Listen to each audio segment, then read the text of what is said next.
The Benjamin Dixon Show is only possible with listener support. Go to www.thebenjamindixonshow.com to register for our blog and join the Progressive Army. Today is June 5th, 2019. And that means, ladies and gentlemen, I have made it another year. Yes, that's right. Today is my birthday. Today is the birthday of Benjamin Dixon. Go ahead and give me an applause. I'm going to insert some clap tracks here. I'm going to insert some cheers here. Matter of fact, I might play some old school Luke. Uncle Luke, it's your birthday.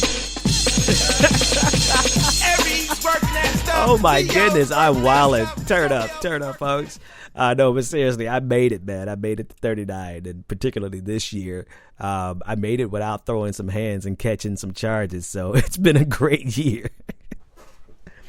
Cause man, I could have threw some hands this year hands on site, but we made it, man. We made it. So thank you all for hanging out with me today, and thank you for supporting the show. You know what you can do to wish me a happy birthday? Make sure you're subscribed on all the different platforms. Make sure you're subscribed to YouTube. Make sure that you follow me on Facebook. Make sure you follow me on Twitter. And if not already, go become a patron. www.patreon.com/the BPD show. Show some love, because we're back. Like, did you see the video I put out? The dictator in chief about Donald Trump? Like, doesn't it look great? It actually looks amazing, in my opinion, for me to be recording in my house. It's one thing I've always done well. Like, production quality has been dope for a very long time. But we're going to talk politics in a second. Okay, we're going to talk some politics. I just wanted to kind of just chop it up with you guys, because this is a really interesting turning point for me. Like, we're about to go hard in the paint with the Benjamin Dixon Show and with my content in general, because one, I'm kind of dope at this. I mean, I know you know, because you've been hanging out with me and you've been a patron and you've been supporting, you share videos and stuff. But, sometimes you run into situations where, I don't know. Can I just talk to you today? Do we have to talk about politics? I probably will get to some politics. But can we just talk about life for a second? A couple of things that I've learned in 2018 to 2019 is that people, one of the number one things people will do to you as an individual would be to gaslight you and to make you question who you already know you are. That happened to me in 2018. For a moment there, I had a pause. I'm like, well, maybe I'm not good at this. And I mean, I'm a grown ass man. Like, I'm a full blown adult, and I know how to reason. I know how to argue. I know how to dissect the BS. But sometimes stuff happens in your life, and it just it really just gets into your head, and it makes you second guess who you are and what you do. And you just have to go back to the realization of who you are. And who I am, man, is I do this. Like, I do a lot of things, but nothing as good as, like, you could throw anybody at me. I don't care if it's Jordan Peterson. I don't care if it's Ben Shapiro. I don't care if it's the leftiest of the lefty, and it's not to be arrogant. It's to be confident, right? People want to strike at your confidence. People want to rob you of your confidence. Situations, not just people, situations in life will make you question your confidence. It will try to make you, let's be real. Life will make you doubt yourself. And when you start doubting yourself, you start to question everything that you know. You start to question, like, are you even worthwhile? Come on. I mean, I know everybody I'm talking to has been in that situation. And 2018 to 2019 was that year for me, man. That was one of the roughest years of my life. I won't go into too many details in terms of the particulars, but man, like, depression is real. Like, not being able to get out of the bed and go and do what you're so good at. So, I mean, that's the one thing I learned this year, is that, like, life itself It doesn't even have to be people, man. Circumstances, situations, financial situations, the loss of loved ones. Like there's some loss of a job, the loss of financial status or whatever you lose. And it makes you really, really pause and question who you are and your self-worth. That's what life would do to you. Hell, that's what people would do to you.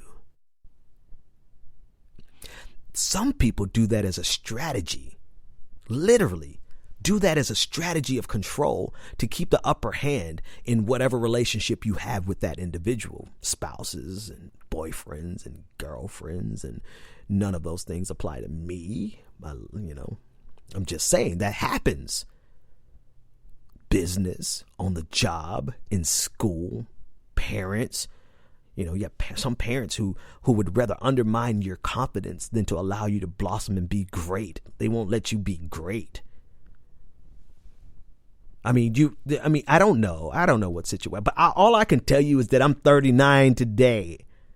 And 2018 and 2019, like from June 5th, 2018 to June 5th, 2019, I learned so many painful lessons. And the number one thing I got out of it is believe in yourself. I want to drop some profanity in here, but I guess I've been so motivational, inspirational. I guess I might as well not, let me keep it clean. Let me keep it clean.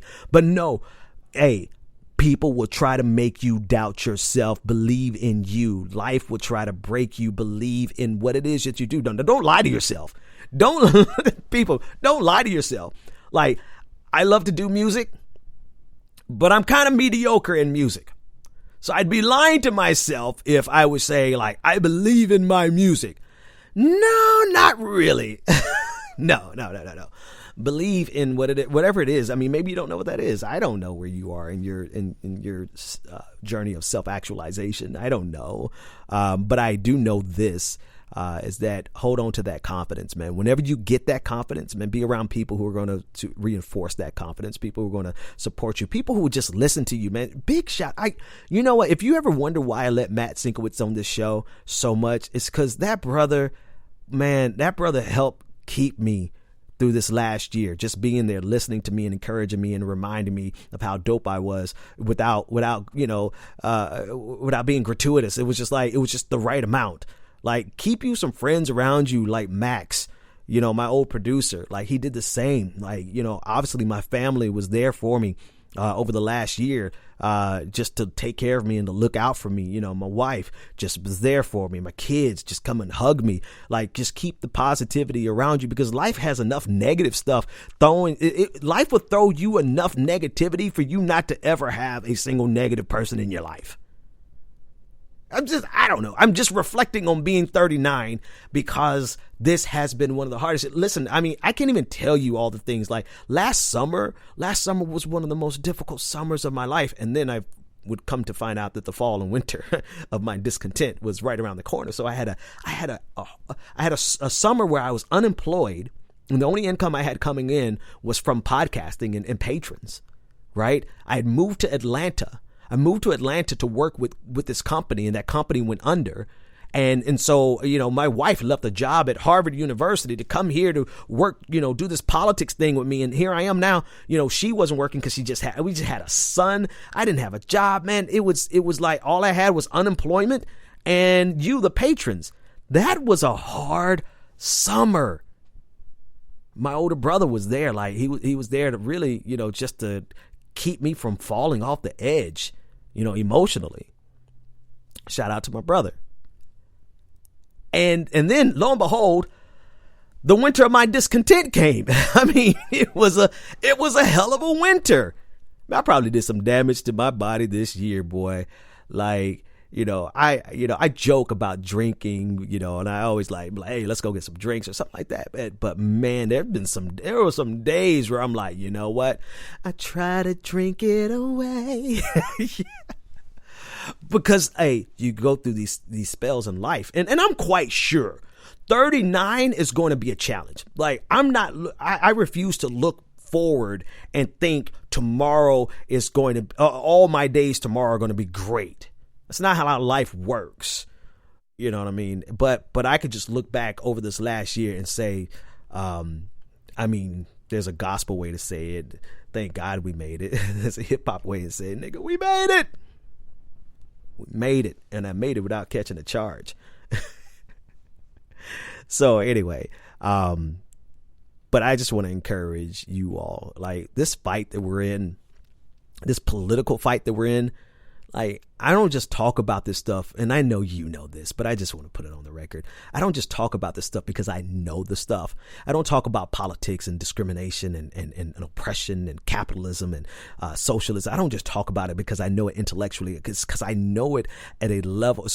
It's deep inside of me. Like, I live it. I fight it. I fight for it. I fight against some of it. It really is my entire existence. It's who I am. It's who I am. And this journey is a precarious one. Like, this fight that we're in will wear you down. I'm changing subjects. I'm not even talking about life. I'm not talking about people trying to screw you over. I'm talking about this political fight that we're engaged in. Man, if you ask me my dream job, it would be to be singing backup for Kirk Franklin, a gospel artist, going on tour with him around the country. That would be my dream job because of the peacefulness that is attached to it in my mind. It probably's got all kinds of drama attached to it because nothing is as beautiful as you think it is. The grass is never greener on the other side, but I digress. The point is, if you ask me my dream job, it would be just being on tour singing backup. That's it. And just, turn it up on stage.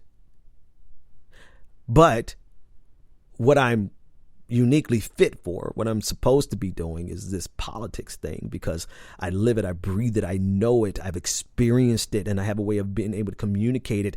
And the thing about this struggle, however you cut it, the thing about the struggle is that it wears on you. Whatever it is that you're fighting for, or hell, whatever it is that you're fighting against, like, it takes a toll on you just as much as anything else. And so you have to maintain your confidence. You have to maintain your ability to stay in the fight. Don't throw in the towel. We can't, take a break when you have to take a break. Take care of yourself, but don't throw in the towel. So, I think that's all I'm going to talk about today. I was going to talk about Dave Rubin, but I don't want to give him any of my space. Not on this episode. I was going to talk about Steven Crowder and his homophobia, but I don't want to give him any space on this show. I want this show to be my gift to you on my birthday, which is to tell you that whatever it is that you do and that you're great at, don't ever let life, and certainly not people, shake your confidence. Because that confidence is what's going to get you to your reward, man. That's what's going to get you out. Like, if you ever stand a chance of breaking out of the poverty that you were born into, the odds are against us, right? You and I know the odds. You and I know the numbers, the reality of capitalism. But if you ever stand a chance of breaking out from that, it's going to be associated with your confidence in your thing. Not the fake thing. Not me going on stage and trying to be an artist and sing. No. No.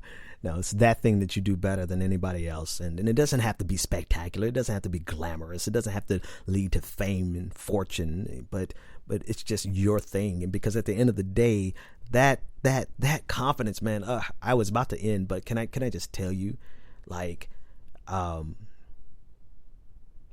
one of the ways I made it out of 2018 to 2019, this last 12 months of my life, this last 12 months that felt like 12 years, one of the ways I finally made it out was because of the joy attached to doing my thing, like this, talking to you, doing these videos, nailing the production. Like that, as to some people, it's like, well, it's nothing. But for me, it's what helped get me out of the bed when I was depressed.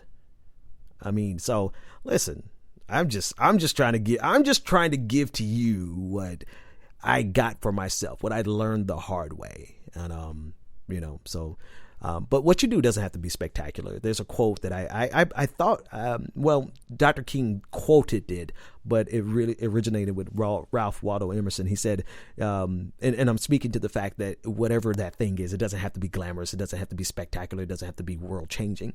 But it says, if a man can write a better book, preach a better sermon, or make a better mousetrap than his neighbors, though he builds his house in the woods, the world will make a beaten path to their door. Yeah. So that's it. Thank you for hanging out with me for about 20 minutes or 15 minutes on my birthday, as I took my birthday to encourage you, because in my encouraging you, I feel better myself. Videos dropping today. Go check out the new video on the YouTube channel. Subscribe everywhere. Like, share, subscribe. Tell your neighbors. Tell your neighbors' neighbors. Tell your friends. Go become a patron. And because we're about to turn up, man. See you next time. The Benjamin Dixon Show is only possible with listener support. Go to www.thebenjamindixonshow.com to register for our blog and join the Progressive Army.